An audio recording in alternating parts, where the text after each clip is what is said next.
Nosso tema de conversa será a geografia escolar diante das fake news.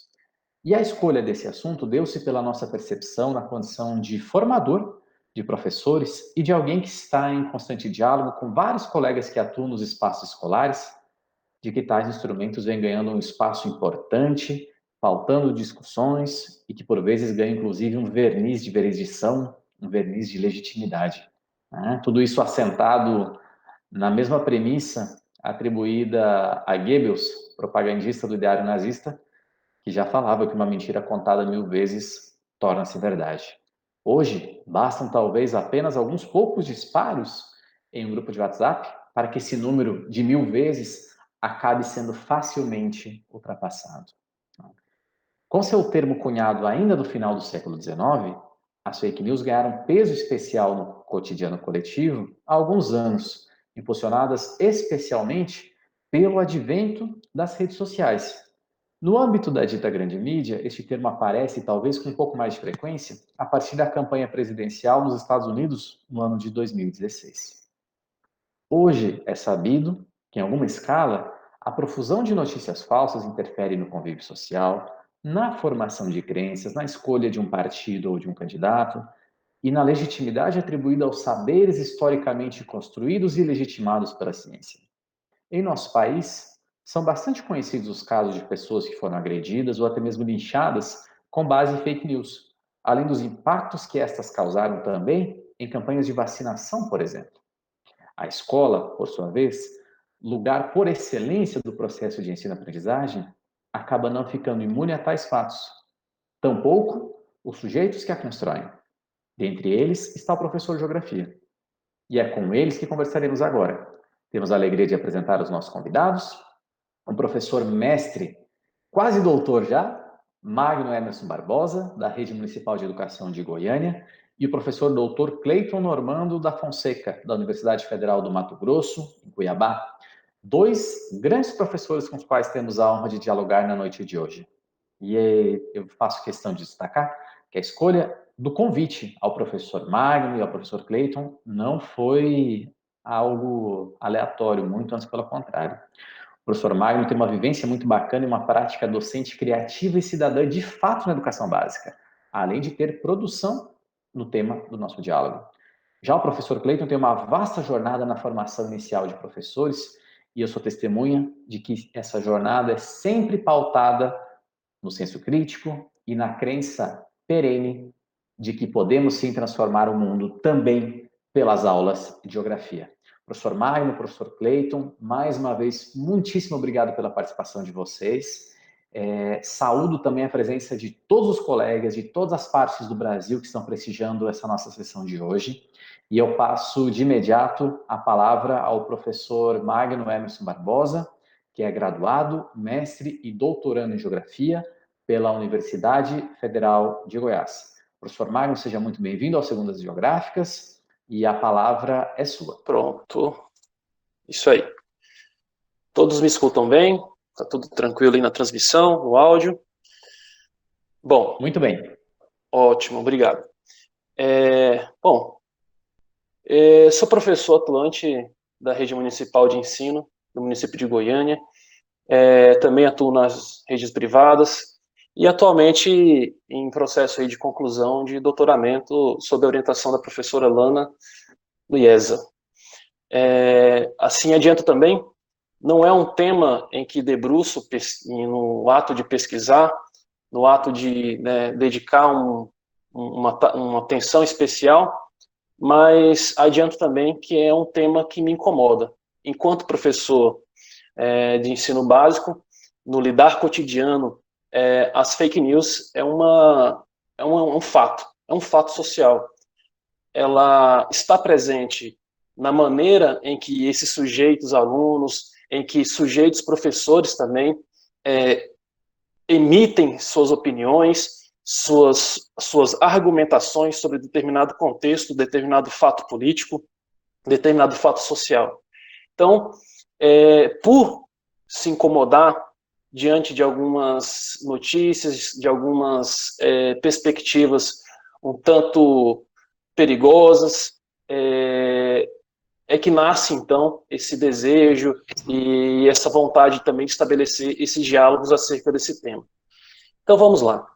Eu preparei aqui, farei uma fala sucinta, e um dos objetivos aqui nessa fala é tentar, né, dar um pouco dessa dimensão da fake news, trazer instrumentais teóricos para, né, o entendimento, para um enfrentamento, né, para um processo também de secagem desse elemento, né, e posteriormente também como uma perspectiva profissional e mais assertiva, apresentar elementos, né, no geral, que possam auxiliar professores interessados que também se incomodam bastante com isso daí. Tá? Então, basicamente, serão 3 momentos. Então, vamos lá. Fake news. Em tempos de coronavírus, é uma realidade que assola, é uma realidade presente mais do que nunca, e estamos diante disso. Bom, o presidente que exalta uma medicação sem uma comprovação científica, alertas inúmeros que disparam ansiedade, disparam informações falsas, que desatam processos aí de enganação em massa, né, de ludibriação da informação, é algo cotidiano, é algo que está com certeza a serviço e interesse de forças políticas, de forças econômicas, de grupos aí que têm intenções. Uma das coisas importantes a se frisar na fake news é que ela não parte de um fato aleatório ou até mesmo infantilizado, partindo de adolescentes que geram tumulto na internet, que geram tumulto em redes sociais. Não. A perspectiva e a crença aqui estabelecida é que boa parte, a maior parte de todo esse produto disponibilizado, né, nesses meios virtuais, eles têm sim uma vinculação intencional, não são puramente para distração da população. Como já adiantou o Daniel, são elementos que impactam sim na sociedade, geram crenças, geram mitos, mitificam as coisas e tornam mais difícil o nosso lidar profissional. O debate fica mais rígido, mais travado, não adianta, a gente percebe então que as fake news são verdadeiros mecanismos de entrave a um real e profundo debate. Então eu vou encarar aqui a fake news como um sintoma. Primeiro sintoma que eu poderia elencar nesse momento é um sintoma da descrença no discurso científico e nas respectivas instituições que o produzem. Em plena era da informação, informações descabidas, com uma natureza, uma perspectiva até mesmo grotesca em muitas, ter tanta amplificação social, ter tanto processo de compartilhamento, indica essa crise enorme que afeta na credibilidade social nos âmbitos de produção científica no Brasil e no mundo, né? Bom, como enfrentar isso? A partir das leituras, né, desse clássico, dessa obra do Saussure, eu percebi que há sim possibilidades da gente conseguir, digamos que, realizar uma anatomia, né, digamos, das fake news. As fake news se vinculam a essa perspectiva, né, das pós-verdades. O que vem a ser isso? Basicamente, são uma situação, um contexto em que o fato em si ele não tem a mesma importância, e sim a ideia desenvolvida nos sujeitos. Primeiramente, temos que pontuar também que as fake news só podem ser também instrumentos a partir de uma mediação política, porque elas têm uma resposta efetiva na população, com as pessoas. Se essas populações, essas pessoas tivessem um comportamento, uma postura diferenciada diante desses mecanismos de informação enganosos, duvidosos, com certeza não seria tão eficiente nos âmbitos, né, de projetos de dominação, de, enfim, manipulação da informação. Então, vamos lá. A questão dessa obra, ela tem, na sua primeira parte, a partir da página 79 dessa obra, está disponível aí na internet, em PDF, esse diálogo sobre essas três estruturas, né, da linguagem. Basicamente, o signo, significado e significante. Como que a compreensão disso pode nos contribuir a uma leitura social desse fato relacionado às fake news. Então, vamos lá. Uma coisa importante que eu analisei é entender, basicamente, o circuito da fala. A Saussure desenvolve, basicamente, essa obra meados ali, né, praticamente início do século XX, né? Basicamente foi uma obra compilada por seus alunos, não foi um escrito direto, uma intenção direta de escrever essa obra, foi uma compilação de seus alunos diante de um curso que ele ministrou. O contexto da obra está muito relacionado à questão da fala. Esse contexto histórico, os mecanismos tecnológicos, né, smartphones, evidentemente, não existiam. Então, é necessário uma adaptação teórica, uma adaptação, né, uma análise diante disso para a gente conseguir estabelecer alguns parâmetros. Primeiro,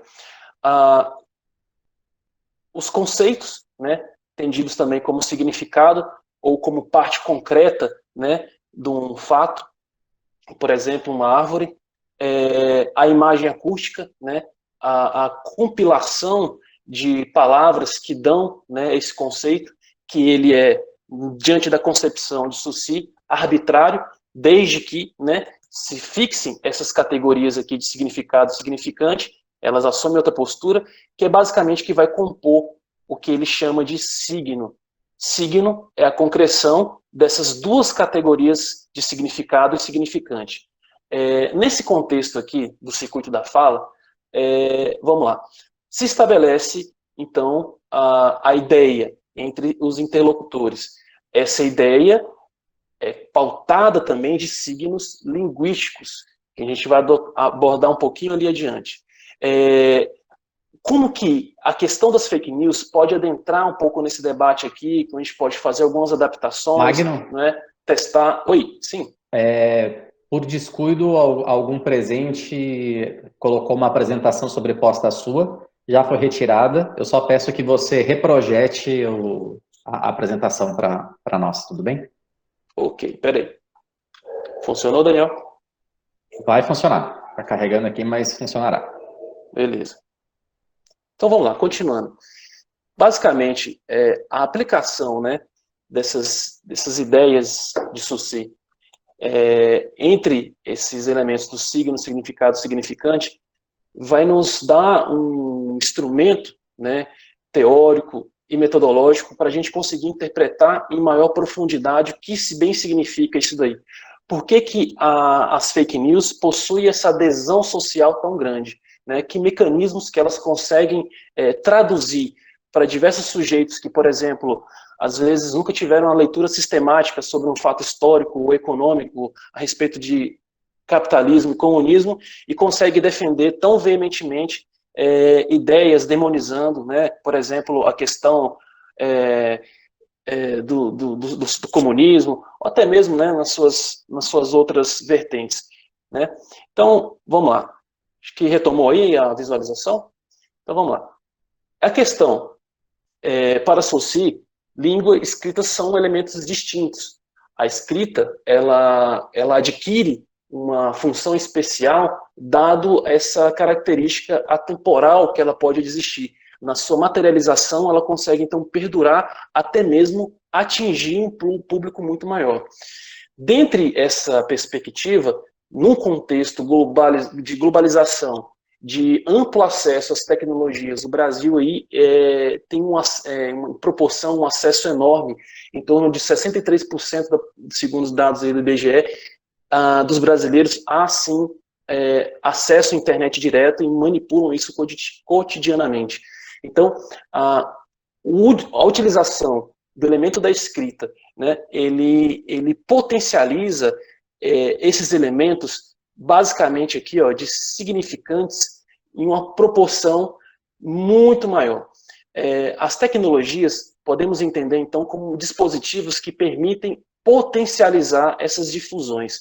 E interessante nesse circuito da fala, e como que ele atua nesses mecanismos, é que aqui, basicamente, na fala, temos a concepção maior a partir das imagens acústicas, que são basicamente o conjunto de palavras que é processado, né, pelo cérebro em forma de impressão psíquica, que permite formas, permite generalizações. Um atributo das fake news é que, basicamente, elas já possuem instrumentos muito mais amplos do que propriamente falas ou simplesmente sons. A fake news, ela acompanha, por exemplo, a imagem, o texto, em outras situações o vídeo, né?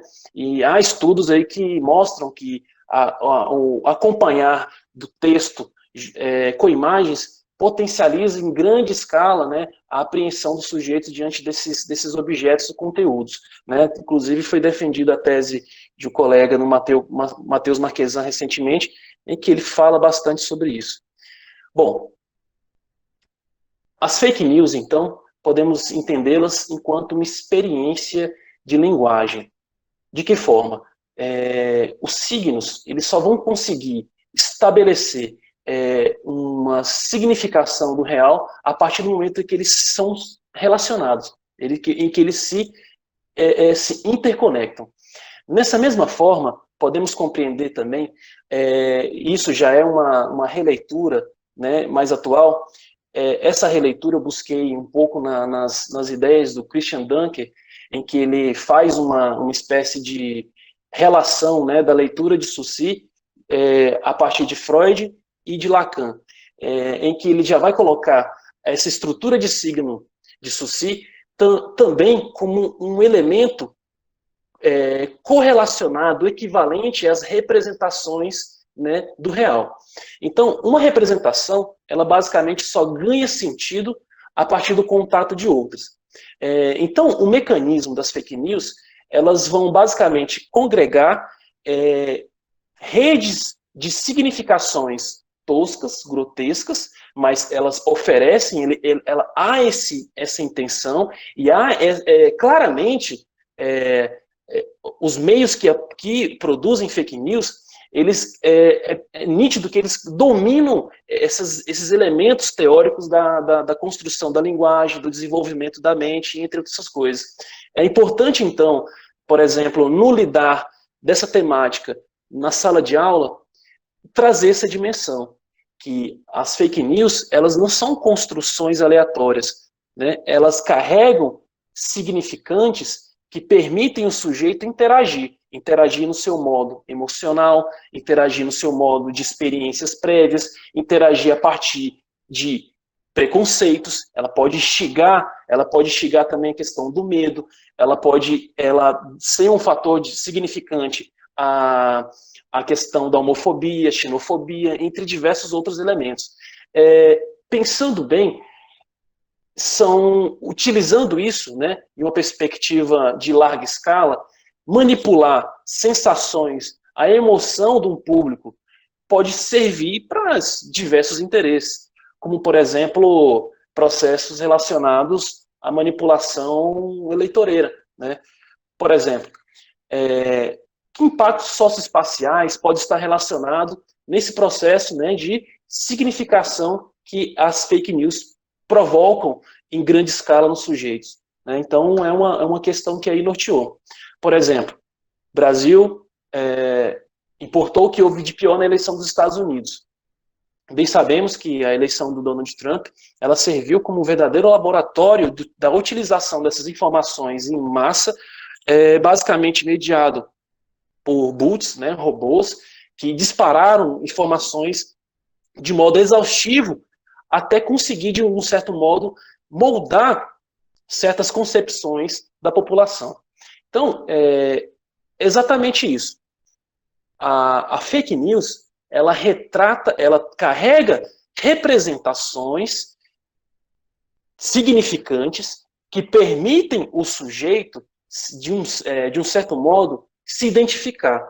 As fake news, elas têm como, basicamente, um elemento, a objetividade.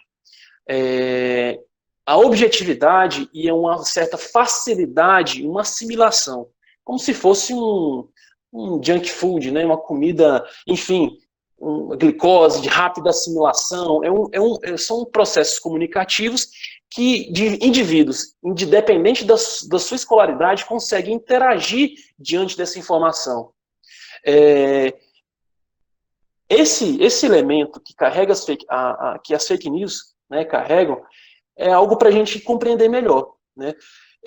E até mesmo entender esse mecanismo, né, para a gente conseguir desarmar perante os alunos.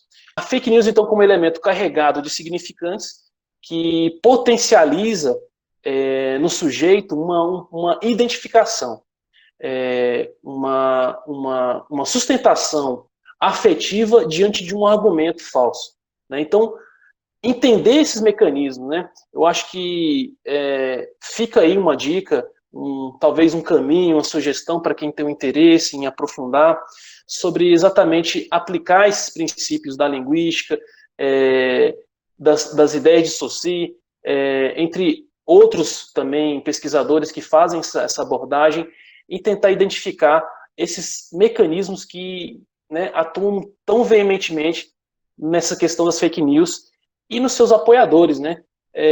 Basicamente notório uma quase que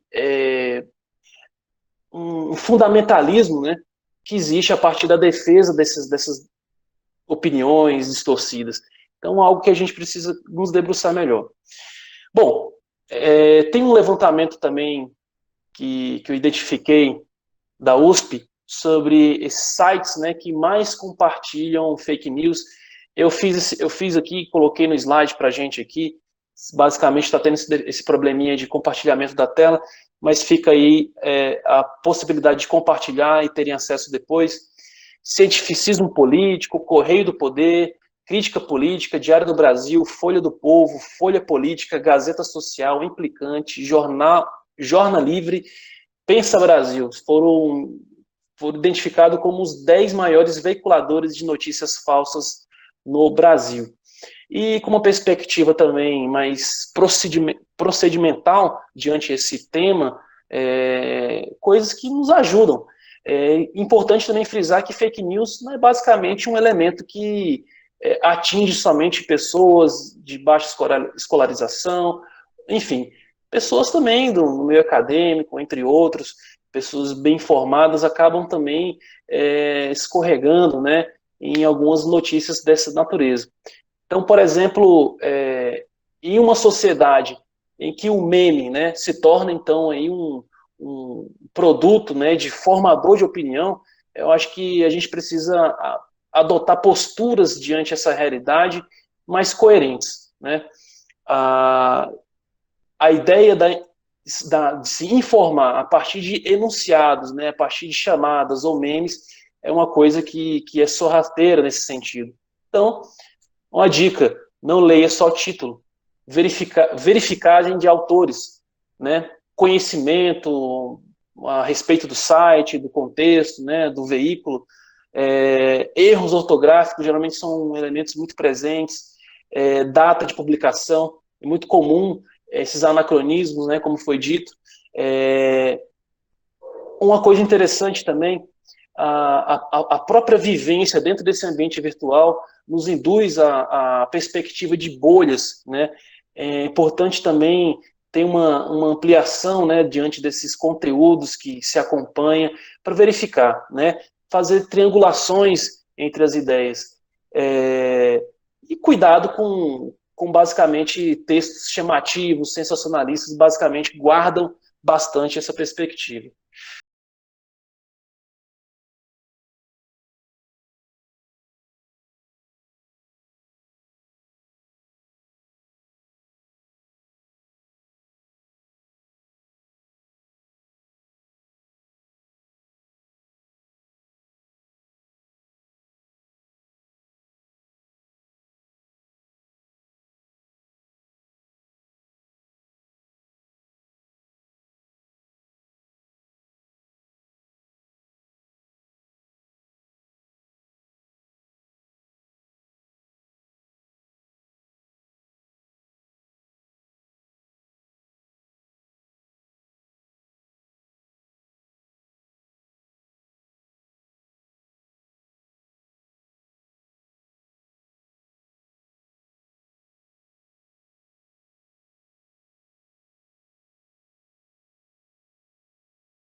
pode tirar um universo